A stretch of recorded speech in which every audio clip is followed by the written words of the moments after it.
ফাতেমারা ঘুমানোর পরে মা বোনেরা সন্তানের মাথায় হাত রেখে এই দোয়াটি জীবনে একবার হলেও আপনি তার জন্য পড়ুন, কারণ এই দোয়ার বরকত যেই সন্তান জীবনে বাবা মার কাছ থেকে পায়নি, এই সন্তান হচ্ছে পৃথিবীর সবচেয়ে হতভাগা সন্তান। কারণ এই দোয়াটি হচ্ছে এত দামি একটি দোয়া যে রাসূল করিম সাল্লাল্লাহু আলাইহি ওয়াসাল্লাম আব্দুল্লাহ ইবনে আব্বাস রাদিয়াল্লাহু তাআলা আনহুর মাথায় হাত রেখে নিজে তার জন্য দোয়া করেছেন এবং গোটা উম্মার জন্য শিখিয়েছেন তারা যেন সবাই মিলে তাদের সন্তানের জন্য এই দোয়াটি অবশ্যই করে ভালো মানুষ এসে পরিণত হবে এবং এর মাধ্যমে তার মাথার ব্রেন শক্তি, মেধার শক্তি এত বেশি বৃদ্ধি পাবে যে আপনি কল্পনা করতে পারবেন না। এর জন্য রাসূল সাল্লাল্লাহু আলাইহি ওয়াসাল্লাম আমাদেরকে শিখিয়েছেন যে অবশ্যই এই দোয়াটি তার মাথায় হাত রেখে ঘুমানোর পরে তোমরা পড়বে, আল্লাহুম্মা ফাক্কিহু ফিদ্দীন ওয়া আল্লিমহু তাউইলা।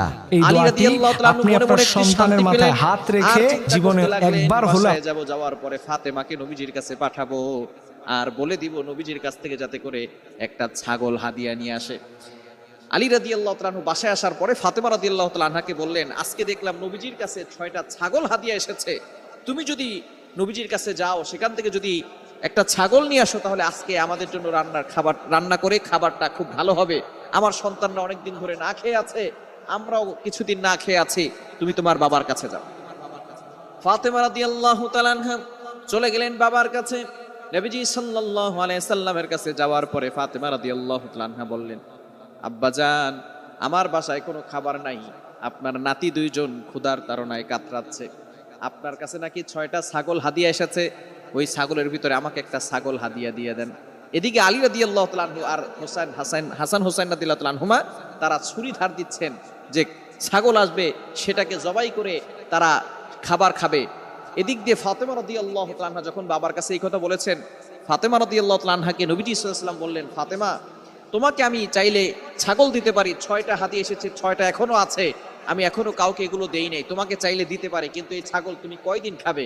1 দিন, 2 দিন, 3 দিন, 6 দিন, 7 দিন খেতে পারবে, তারপরে তো ছাগল শেষ হয়ে যাবে। তোমাকে আমি একটা দোয়া শিখিয়ে দেই, এই দোয়ার আমল যদি তুমি করতে পারো, আল্লাহ পাক রব্বুল আলামিন ইয়াকিনের সাথে আমল করলে গায়েবী ভাবে তোমার কাছে সাহায্য আসবে, গায়েবী ভাবে আল্লাহ পাক রব্বুল আলামিন রিজিকের ব্যবস্থা করে দিবেন। ফাতেমা রাদিয়াল্লাহু তাআলা খুব বিচক্ষণ মহিলা ছিলেন, তিনি ছিলেন জান্নাতি, তিনি হবেন জান্নাতি নারীদের সর্দার, সুতরাং তিনি কিন্তু বিচক্ষণ কম না।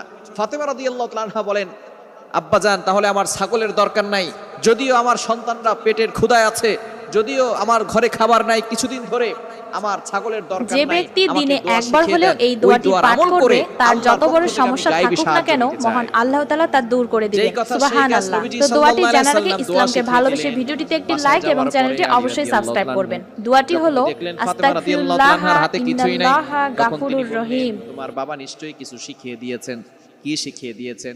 ফাতেমা রাদিয়াল্লাহু তাআলা আনহা বলেন, আমাকে এমন একটা দোয়া শিখিয়েছেন, এই দোয়ার আমল যদি আমরা করি তাহলে ঘরে অভাব থাকবে না, আল্লাহ পাক রব্বুল আলামিন গায়েবী ভাবে রিজিকের ব্যবস্থা করে দিবেন। সাথে সাথে ফাতেমা রাদিয়াল্লাহু তাআলা আনহা আর হযরত আলী রাদিয়াল্লাহু তাআলা আনহু 2 জনে মিলে এই আমলটা করা শুরু করলেন, আর আল্লাহ পাক রব্বুল আলামিন তাদের কাছে গায়েবী ভাবে রিজিক পাঠিয়ে দিলেন। দোয়াটি হচ্ছে, আল্লাহুম্মা ইয়া আউওয়ালাল আউওয়ালিন ইয়া আখিরাল আখিরিন ইয়া যাল কুওয়াতিল মাতিন ইয়া রাহিমাল মাসাকিন।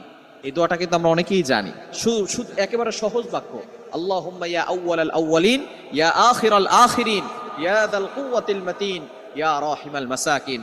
এই দোয়াটা পড়ার পরে ইশার নামাজের পরে হযরত আলী রাদিয়াল্লাহু তাআলা আনহু এবং ফাতেমা রাদিয়াল্লাহু তাআলা আনহা 2 জনে মিলে এমনটা করতেন, আর আল্লাহ পাক রব্বুল আলামিন তাদের কাছে গায়েবী সাহায্য পাঠাতেন। সুতরাং কোনো ঘরে যদি অভাব লেগে যায়, বিপদে পড়ে যান, তাহলে এই আমলটা করবেন, আল্লাহ পাক রব্বুল আলামিন ওই ঘরের সকল অভাব দূর করে দিবেন, গায়েবী ভাবে আল্লাহ পাক রব্বুল আলামিন রিজিকের ব্যবস্থা করবেন। মনে